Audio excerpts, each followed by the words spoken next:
Episode 11। Rehana और हाना market गई और किताबें लेने लगी। तभी रेहाना बोलती है, आहू तू वहाँ कैसे फंस गई? वो बोली, अरे दी, वो मिस्टर अजनबी है ना, उसने मुझे मारने के लिए वहाँ भेजा, ये उनकी ही प्लानिंग है। रेहाना आहू से बोलती है, अरे तू कुछ पागल है क्या खुद से कहानी बना रही है? तू जब नहीं मिल रही थी तो मिस्टर रुद्र तुझे देखने के लिए कितना परेशान हुए और उसको सारी बात बता दी। रेहाना बोलती है, अच्छा दी, मुझे पता नहीं, लेकिन उन पर कुछ भरोसा नहीं होता। रेहाना बोली, चल कोई नहीं, वैसे भी हम लोग उन्हें जानते भी नहीं है ज्यादा। तभी आहू बोलती है, यार दी, वो हैंडसम जंगल किंग, क्या नाम है उनका? अरे हाँ मिस्टर रोनित, वो कौन है? रेहाना बोलती है, अरे आहू उनकी बात करके मूड मत खराब कर, वो वही सुबह वाला बदतमीज लड़का था। आहू बोलती है, क्या सच में? फिर मन में बोलती है, अरे वो तो इतने बुरे नहीं है। फिर रेहाना की आवाज आती है, चल आहू जल्दी किताबें ले, फिर 4 बजे तक मुझे शोरूम भी जाना है। दूसरी तरफ रेहाना के पापा को एक फोन आता है। कॉल उठाकर उनके मुंह से सिर्फ एक ही बात निकली, वो यहाँ नहीं रहती है। दूसरी तरफ से एक कड़क आवाज आती है, अरे चौहान जी, क्या लगता है तुम्हें? तुम सब लोग मुझसे कुछ छुपा सकते हो? रेहाना के पापा के चेहरे में पसीना होता है और डर चेहरे में साफ दिखता है। वो डरते डरते बोलते हैं, मालिक वो तो 16 साल पहले उस ब्लास्ट में मर गई, अपने पूरे परिवार के साथ। दूसरी तरफ से वो आदमी बोलता है, लगता है तुझे अपनी बेटियां और परिवार पसंद नहीं, सुना है तेरी 3 खूबसूरत बेटियां हैं, अगर मेरी नजर उन पर पड़ी तो तेरे लिए अच्छा नहीं होगा, तो अच्छे से सोच कर जवाब देना। और फोन कट हो गया। रेहाना के पापा फोन रखते ही बोलते हैं, शुमा, रेहाना की माँ, हमें दिल्ली जाना होगा जितनी जल्दी हो सके। सुषमा बोलती है, अगले महीने लावण्या का प्रवेश की औपचारिकताएं करनी है, तो तभी चलते हैं। लंदन में एक घर में एक सुंदर सी लगभग 21 साल की लड़की शीशे के सामने खड़ी होकर अपने आप से बातें करते हुए रेडी हो रही थी। अरे पीहू जल्दी रेडी हो जा, आज फिर कॉलेज के लिए देर हो जाएगी। तभी एक मीठी आवाज उसकी कान में पड़ती है, अरे पीहू बेटा, रूहान बाहर इंतजार कर रहा है, उसके साथ जाना है। ये सुनकर पीहू का मुंह बन जाता है और वो बोलती है, अरे मासी, मुझे बिल्कुल समझ नहीं आता, मुझे इतनी सुरक्षा की जरूरत क्या है? मासी बोलती है, बेटा हर बार जिद करना जरूरी ना। तभी वो गुस्से से बाहर निकल जाती है। तब भी पीहू की मासी को सुषमा का फोन आता है। वो तुरंत फोन उठाती है। रेहाना की माँ तुरंत बोली, पीहू की सुरक्षा बढ़ा दो, और बोलकर फोन कट कर देती है। उधर रोनित एक पुराने से घर में जाता है, जहाँ एंटर करते ही उसको एक लड़की की आवाज आती है, सर जैसा आपका हुक्म था, हमने उन दोनों को एक कमरे में रखा है। रोनित सीधा उस कमरे की तरफ जाता है। दरवाजा खुलता है। एक अंधेरे कमरे में 2 आदमियों के होने का एहसास होता है। रोनित लाइट ऑन करता है और सामने देखता है 2 27 से 28 साल के लड़के जख्मी हालत में बैठे थे। रोनित के आते ही वो दोनों डर जाते हैं। रोनित बोलता है, आश्रम में क्या कर रहे थे? वो बोला, सर हमें माफ कर दो। रोनित बोला, ठीक है माफ कर दूंगा, बस 2 मिनट है। वो लड़का बोला, एक लड़की का पता करने के लिए। रोनित बोला, देख जो ड्रग्स तेरे अंदर इंस्टॉल करके तेरे डरपोक मालिक ने भेजा है तुझे, उसने ट्रेनिंग नहीं दी अच्छी से, शायद तू ना भी बताएगा तो भी मुझे पता लग जाएगा। वो दोनों लड़के बोलते हैं, सर बस लड़की का पता करने गए थे। रोनित कैटविंग रानी को बोलता है, सैंपल दो, और वो लड़की बोलती है, ओके सर, और एक पार्सल रोनित के हाथ में देती है। रोनित वो पार्सल से 2 इंजेक्शन निकलता है और दोनों लड़कों के हाथ में लगाने के लिए अपने एक आदमी को बोलता है। इंजेक्शन लगाने के सिर्फ 5 मिनट में वो दोनों लड़के बेचनी से इधर उधर भागने लगते हैं और तड़पने लगते हैं। रोनित रूम बंद करके बाहर आ जाता है और कैटविंग को बोलता है, बस 5 मिनट है। वो बोलती है, हाँ सर हम तैयार हैं। रोनित बाहर निकलकर कार में बैठ जाता है और 5 मिनट में वो घर एक ब्लास्ट में जलने लगता है। 10 मिनट में रोनित फोन करता है किसी को और कहता है, पीछा करो उन दोनों का, और वहां से निकलकर मुंबई के एक साउथ एरिया की तरफ निकल जाता है। रुद्र के विला। रुद्र दादी के पास आता है और बोलता है, दादी को आपने बुलाया? दादी बोलती है, हाँ रुद्र, अब ये दुश्मनी छोड़ दो, बहुत जख्म जुड़े हैं उस जमीन से, और देखा जाए वो छोटी सी जमीन ना तेरे ना रोनित किसी की भी नहीं है, तुम दोनों बिजनेस टाइकून हो, क्यों बेवजह पुराने पन्ने पलट रहे? रुद्र बोला, दादी उस जमीन की वैल्यू पैसे से नहीं कर सकती, आप अच्छे से जानती हैं, मैंने मुंबई को क्यों नहीं छोड़ा, और रोनित को किसी भी हालत में इस बार अपनी खुशी नहीं लेने दूंगा। दादी बोलती है, देख रुद्र, सच न तुझे पता है ना उसे, और न ही जानने की जरूरत है। रुद्र बोला, दादी बस आपका हर हुक्म सर आँखों में, लेकिन इस मामले में मैं किसी की बात नहीं सुनूंगा। तभी राहुल आता है और बोलता है, सर बीच पार्टी में जाने से पहले आपकी एक मीटिंग है शिवांग राठौड़ के साथ 2 घंटे में। रुद्र बोलता है, ये कमीना शिवांग सिर्फ घटिया चाल ही चलता है, और राहुल के साथ मीटिंग के लिए निकल जाता है। उनके जाते ही दादी मन में बोलती है, हे भगवान, दोनों की वजह से कहीं उस लड़की की फिर जान खतरे में ना जाए। बहुत रात से पर्दा उठ जाएगा। और कुछ सोचकर उसकी आंख से आंसू आ जाते हैं। दूसरी तरफ दिल्ली में शौर्य अपने भाई रोनित के फोन का बहुत देर से इंतजार कर रहा था, क्योंकि उसके भाई ने मैसेज में लिखा था, रात को कॉल करूंगा। और अभी तो शाम के 6 बज रहे थे। तभी शौर्य बोलता है, इस आशी से पीछा कैसे छुड़वाओ। वो सोचता है, भाई से बोलकर अपना मेडिकल का ट्रांसफर मुंबई में कराऊंगा, ट्राई करता हूँ, क्या पता हो जाए। वैसे भी मेरा 3रा साल है, पर होगा तब ना जब भाई फोन करेगा। उधर रेहाना शोरूम में होती है। आज वो समय से पहले आई थी और विमेंस सेल्स डिपार्टमेंट में थी। तभी एक क्लाइंट वहां आता है और सीधा राज के पास जाता है। राज उसको नमस्कार करता है। वो पूछता है, क्या दिखाया आपको मिस्टर रोनित रायजादा? ये शोरूम आपका ही है। रोनित बोलता है, मुझे शॉपिंग का आइडिया नहीं है, मुझे कुछ लेडीज ड्रेस और बच्चों की ड्रेस, खिलौने और कुछ म्यूजिकल इंस्ट्रूमेंट लेने हैं। वो तुरंत किसी को बुलाता है, मिस्टर आकाश, विमेंस डिपार्टमेंट में और किड्स डिपार्टमेंट के विभाग में जो भी आज सेल्स इंचार्ज है, उन्हें सख्ती से बोलना, इनका खास ख्याल रखे। आकाश हाँ सर बोलकर रोनित को वहां से महिला वर्ग में ले जाता है। आकाश रेहाना के पास आकर राज सर का स्पष्ट निर्देश देता है। रेहाना एक मुस्कान दिखाती है। उधर रोनित कुछ देख रहा है, उसकी पीठ रेहाना की तरफ होती है। वो बहुत प्यार से बोलती है, hello sir, how can I help you? Ronit बिना टर्न हुए बोलता है, कुछ इंडियन आउटफिट दिखा दो। रेहाना बोलती है, जरूर सर, आप इस तरफ आइए।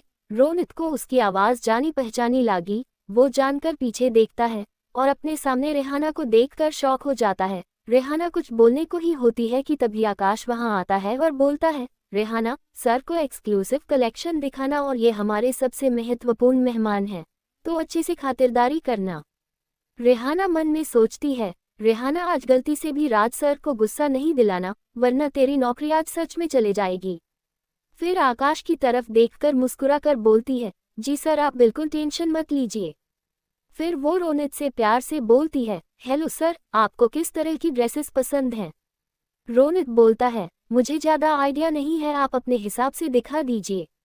रेहाना पूछती है, उम्र? रोनित बोलता है, किसकी? रेहाना बोलती है, क्या इस आदमी के अंदर दिमाग नहीं है क्या? उसकी उम्र तो पूछूंगी नहीं। वो फिर बोली, जी आपकी गर्लफ्रेंड की।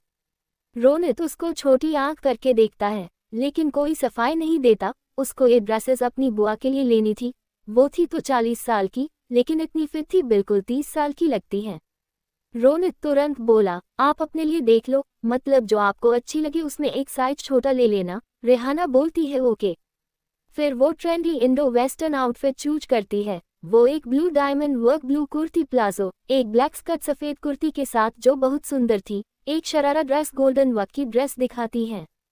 रोनित बहुत कंफ्यूज था। वो बोलता, मिस, क्या आप एक हेल्प कर सकती हैं? रेहाना बोली, जी कहिए। रोनित बोला, मैं बहुत कंफ्यूज हूँ, आप क्या पहन कर दिखा सकती है? इस पर रेहाना मन में बोली, यार सारा टाइम यही लग जाएगा, और मुझे अश्मी से भी मिलने जाना है। उसको कुछ खोया हुआ देखकर रोनित पूछता है, कोई प्रॉब्लम है? रेहाना मन में सोचती है, यार ये वीआईपी गेस्ट है, इनको गुस्सा भी नहीं दिला सकती। फिर वो बोलती है, कोई बात नहीं सर, और ड्रेस लेकर चेंजिंग रूम में जाती है। थोड़ी देर में रेहाना एक गोल्डन वर्क वाला शरारा पहनकर आती है, जिसमें लाल दुपट्टा था। जैसे ही रोनित की नज़र उस पर पड़ती है, रोनित उसको एक तक देखता रहता है। रेहाना उस गोल्डन शरारा में बहुत खूबसूरत लग रही थी। रेहाना बोलती है, सर, क्या ये ड्रेस पैक कर दूं? रोनित हाँ बोलता है। ऐसे ही वो सारी ड्रेस पहनती है और रोनित बस उसकी खूबसूरती में खोया जा रहा था। वो रेहाना को लगभग 20 ड्रेस पैक करवा चुका था। अब रेहाना बहुत थक गई थी। तभी रोनित बोलता है, 2 से 3 वेस्टर्न ड्रेसेस भी लेनी है। रेहाना अब बहुत चिढ़ जाती है, लेकिन वो कुछ नहीं कर सकती थी। वो उसको वेस्टर्न वाले सेक्शन में लाती है। फिर वो रोनित को एक गुलाबी गाउन पहन कर दिखाती है।